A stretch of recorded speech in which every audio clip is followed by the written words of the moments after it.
सिंह जो है ये जिस तरीके से भोगता सो कुत्ता काटता नहीं और काटता सो कुत्ता भोगता नहीं, ये एक मिसाल मशहूर है हमारे पुराने शहर की। तो राजा सिंह मेरी नज़र में जो है एक भौंकने वाला कुत्ता है ये। तो अब आप देखिए कि जब तक राजा सिंह को सियासी पुष्पनाई नहीं होती तो कोई भी आदमी लपकुशाई नहीं करता। जब से तेलंगाना अलग हुआ है, और तेलंगाना अलग होने से पहले भी थोड़ा मैं आपको राजा सिंह की फिरका परस्ती की जो पास हिस्ट्री है। राजा सिंह जो है एक मामूली सी गुड़म्बे का व्यापारी, गुड़म्बा बेचना इनका कारोबार था इनका। उसके बाद में चंद ये नांदेड़ से कुछ लोग आके हिंदू वाहिनी के हैदराबाद के जो फिज़ा को ख़राब करने के लिए एक माहौल क्रिएट कर रहे थे, जिसमें तकरीबन 2 पादरियों का यानी क्रिश्चियन फादर्स का मर्डर हुआ। उसके बाद में कुछ जो बकरीद के वक्त कुछ लोगों को मार के जो भाग जा रहे थे, आपको भी याद होगा, आप भी 5 साल पहले जो वाक़यात पेश आए थे, 7-8 साल पहले। तो सबसे पहले उसके अंदर राजा सिंह का नाम आया, बाद में उसको केसेस में डाले। फलकनुमा पुलिस स्टेशन से एक ऑटो ड्राइवर लापता थे। ये गैंग इनकी घटने के बाद में उस वक्त Stephen Ravindra deputy commissioner of police west zone और AK Khan commissioner of police थे। अच्छी तहकीकात किए, इसको गिरफ्तार किए। तकरीबन 4-5 केसेस में इसका एविडेंस मिलने के बाद में वो लोग इसको केस में बुक किए। उसके बाद में ये हुआ कि बाद में जो ट्रायल चला केसेस का, वो जो फलकनुमा के ऑटो ड्राइवर जो मिसिंग थे, उनकी बॉडी जो है गोलकुंडा किले के एक नाले में मिली।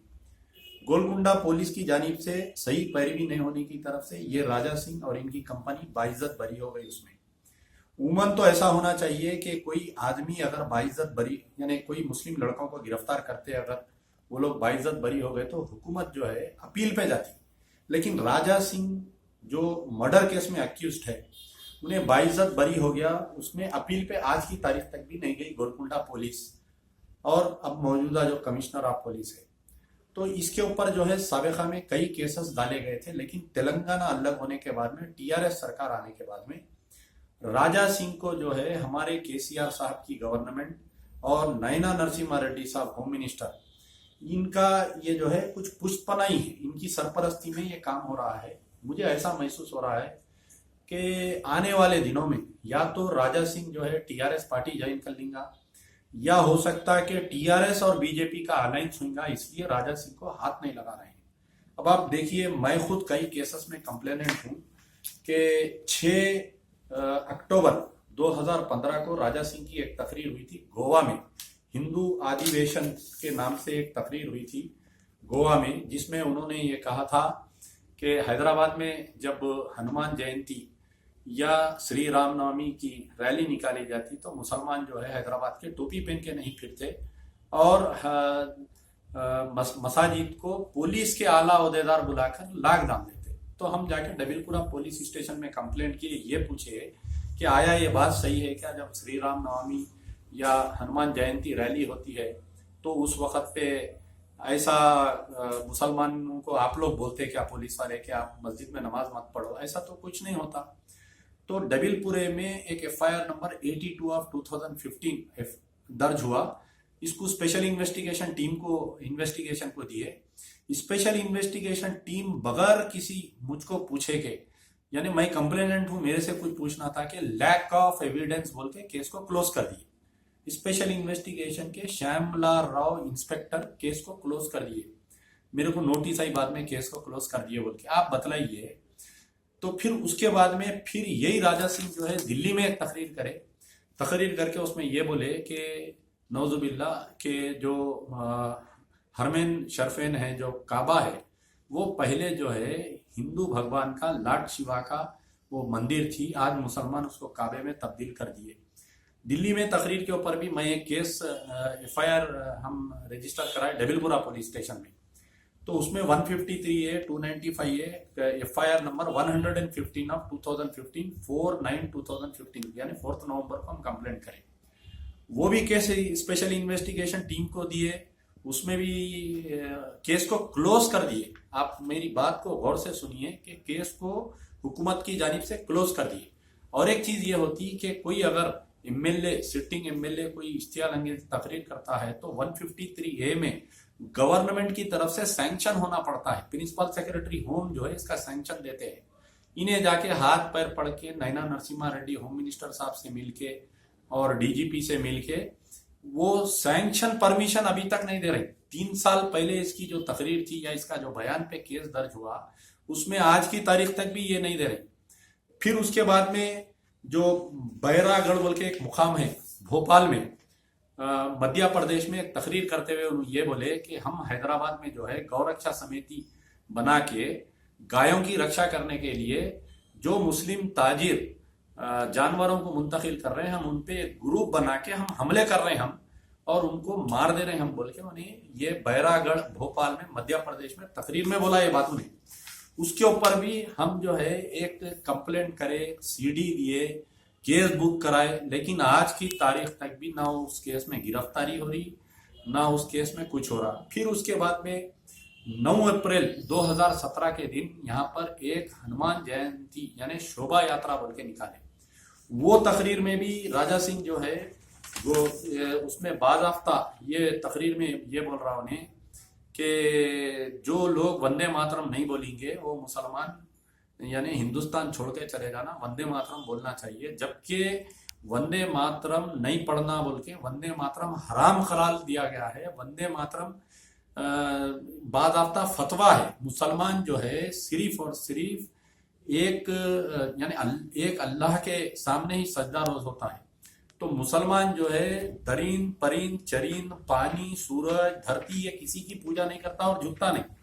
तो अब इन्हें ये बोल रहा है कि जो मुसलमान वंदे मातरम नहीं पढ़ेंगे मैं उनको पाकिस्तान भेज दूंगा। उसके ऊपर भी हम एक डबिलपुरा पुलिस स्टेशन में कंप्लेंट दिए, वो भी केस रजिस्टर हुआ, स्पेशल इन्वेस्टिगेशन टीम को दिए। फिर उसके बाद में उन्होंने एक तकरीर ये करते हुए ये 14 अप्रैल 2017 के दिन मंगलहाट पुलिस स्टेशन में मैं एक कंप्लेंट दिया। मेरे पास एक वीडियो एविडेंस आया कि गोशा महल, ये मंगलहाट पुलिस स्टेशन लिमिट्स में एक प्लेग्राउंड है, बल्दिया का प्लेग्राउंड है।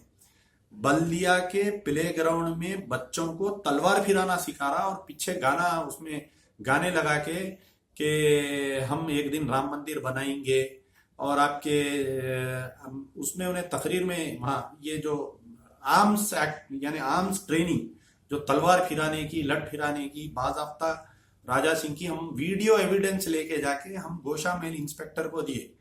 और बड़े हैरत की बात है कि मैं कंप्लेंट दे के निकलने के बाद में एसीपी गोशा महल प्रेस कॉन्फ्रेंस बुला के ये बोल रही कि ये मेरे ज्यूरिसडिक्शन में नहीं हो रहा। यानी मंगलहाट पुलिस स्टेशन जो है एसीपी गोशा महल के लिमिट्स में आता। तो ये बोल रही कि ये प्लेग्राउंड मेरे ज्यूरिसडिक्शन में नहीं हो, यानी मेरे ज्यूरिसडिक्शन में राजा सिंह ये नहीं कर रहा। तो मैं ये बतलाना चाह रहा हूं कि पुलिस के आला ओहदेदार राजा सिंह को कैसी पुष्पनाही कर रहे हैं। तो ऐसा महसूस हो रहा कि राजा सिंह मुसलमानों को गालियां देने से, मुसलमानों के खिलाफ में बोलने से, इस्लाम के खिलाफ बोलने से पुलिस के आला ओहदेदार खुश हो रहे हैं, टीआरएस की हुकूमत खुश हो रही, चीफ मिनिस्टर साहब खुश हो रही, केटीआर साहब खुश हो रहे। तो अब यहाँ पर वाजे ये हो गया कि मैं कई मरतबा निजी महफिलों में टीआरएस के जो मुस्लिम लीडर्स है, जैसा हमारे महमूद अली साहब है, फारूक हुसैन साहब एमएलसी है, फरीदुद्दीन साहब एमएलसी है, अलहाज सैयद सलीम, हमारे मोहम्मद सलीम साहब है, हमारे बाबा फसीउद्दीन डिप्टी मेयर है, तमाम को ये बोला कि भाई एक राजा सिंह जो है इतनी मुसलमानों को गाली गलौज कर रहा, इस्लाम के खिलाफ में बोल रहा, कुरान के खिलाफ में बोल रहा, आप लोग जाके पूरे अक़लियती लीडर्स मिल के केसीआर साहब को बोल के, तो हमारा मुतालिबा ये हम करे थे कि मैं एक लेटर भी ड्राफ्ट किया, लेटर ड्राफ्ट करके इन लोगों को दिया कि आप ले जाकर बात करिए, एक स्पेशल कोर्ट फॉर्म करिए, राजा सिंह के ऊपर जितने केसेस है वो पूरे केसेस को लाके एक प्लेटफॉर्म पे अगर आप चलाएंगे तो ये राजा सिंह की जबान बंदी हो सकती, वरना नहीं हो सकती बोल के।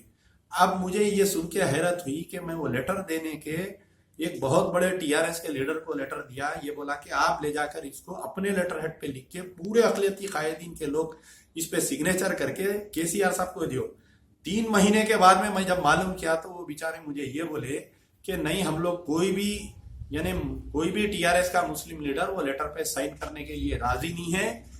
राजा सिंह जो है कि हिंदू वोटर्स का फेस बन गया। अगर पुलिस राजा सिंह के खिलाफ में या टीआरएस पार्टी राजा सिंह के खिलाफ में अगर एक्शन लेंगी तो टीआरएस के हिंदू वोट मार खाते, इसलिए हम उसके खिलाफ में एक्शन नहीं ले रहे। ये वाजे हो गई बात। अब जो ये कल जो नया वीडियो आया कि इन्हों वीडियो में ये बोल रहे हैं कि बंगाल के किसी एक मुकाम पे हिंदू मुस्लिम फिरका वाराना फिसाद हुआ।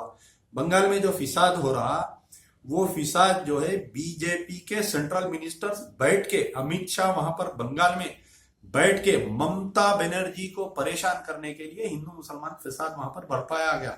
बाज़ाफ्ता सेंट्रल गवर्नमेंट की सेंट्रल इंटेलिजेंस वहां पर बैठ के बाज़ाफ्ता वहां पर पैसे बांट रही और वहां पर हिंदू मुस्लिम फिसाद करके वहां पर एक माहौल, फिरका वाराना माहौल क्रिएट करके बीजेपी वहां पर कामयाब होना चाह रही है।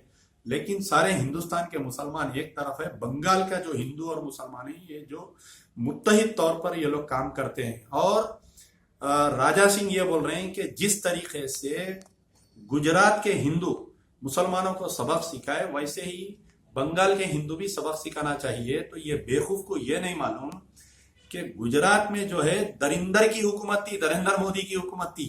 यहां पर जो है सुन राजा सिंह, बंगाल में जो है टाइगर ममता बनर्जी की हुकूमत है। तुम जैसे फिरका परस्त कुत्तों को सबक सिखाने के लिए ममता बनर्जी लाठी नहीं, खाली ममता बनर्जी की एक आवाज काफी है। अमित शाह, नरेंद्र मोदी और जितने आएंगे सबको बंगाल की ममता बनर्जी टाइगर है। मैं तो समझा रानी झांसी बाई के बाद में अगर कोई हिंदुस्तान में औरत पैदा हुई है तो वो है ममता बनर्जी। वो सबक सिखाएंगी। और बंगाल के हिंदू जो है पढ़ा लिखा, वहां पर कोई ऐसी फिरका परस्ती नहीं है। बंगाल का हिंदू, मेरे भी कई दोस्त हिंदू है बंगाल के, वहां पर सब मिलजुल के रहने वाले हैं। ऐसे राजा सिंह के राजा सिंह के फट्टे बयानात से कुछ होने वाला नहीं है। अलबत्ता अब क्योंकि ये बयान दिया है, मैं इंशाल्लाह फिर हमारे लीगल वकीलों से बात करके इसके ऊपर हम केस करेंगे। मगर बड़े अफसोस के साथ मुझे कहना पड़ रहा है कि केसीआर की हुकूमत, जो अपने आप को सेकुलर मानते हैं, जो ये कहते हैं कि अरे बड़े हैरत की बात है कि ऐवान असेंबली में on the floor of the assembly जब राजा सिंह तकरीर करते हुए ये बोल रहा उन्हें कि पुराने शहर का एक हिस्सा जो है पाकिस्तान का हिस्सा है और दहशतगर्द आतंकवादी रहते बोल के, तो उस वक्त जो है नैना नरसिम्हा रेड्डी साहब होम मिनिस्टर मौजूद है। नैना नरसिम्हा रेड्डी साहब मेरे वालिद मरहूम अमानुल्लाह खान साहब के साथ 79 में पहली मर्तबा एमएलए बने। एक सोशलिस्ट लीडर है, एक ट्रेड यूनियन लीडर से वो आज एमएलए बने, मिनिस्टर, एमएलसी बने, मिनिस्टर बने। तो ऐसे सेकुलर आदमी के सामने उन्हें लपकुशाई कर रहा था। नैना नरसिम्हा रेड्डी साहब खामोश कैसा बैठे, स्पीकर साहब बैठे हुए, और स्पीकर एक्सपंज बोलने के बावजूद दूसरे दिन वो अखबार में आई न्यूज। तो मेरा बोलने का मतलब यह है कि राजा सिंह को खुली छूट दे दी गई है टीआरएस की गवर्नमेंट से कि तुम जितनी दिलादारी कर सकते मुसलमानों की करो। टीआरएस खामोश बैठेगी लेकिन मजलिस बचाओ तेरी खामोश नहीं बैठेगी। जितने भी हो सकती कानूनी हम कार्रवाई करेंगे। कुछ लोग मुझे फेसबुक पे, व्हाट्सएप पे या सोशल मीडिया पे टेलीफोन करके पूछते हैं कि भाई आप इतने कंप्लेंट्स दे रहे हैं, इसके ऊपर कोई एक्शन क्यों नहीं हो रहा है। तो मैं उनसे ये कह रहा हूं कि मैं कोई चीफ मिनिस्टर नहीं हूं या मैं कोई होम मिनिस्टर नहीं हूं, मैं शहर का पुलिस कमिश्नर नहीं हूं, मैं एक अदना नागरिक हूं, मैं एक मुसलमान की हैसियत से कानूनी लड़ाई लड़ रहा हूं। यकीनन देर है लेकिन इस जलील को, इस कुत्ते को एक दिन हम जेल में डालकर रहेंगे इंशाल्लाह।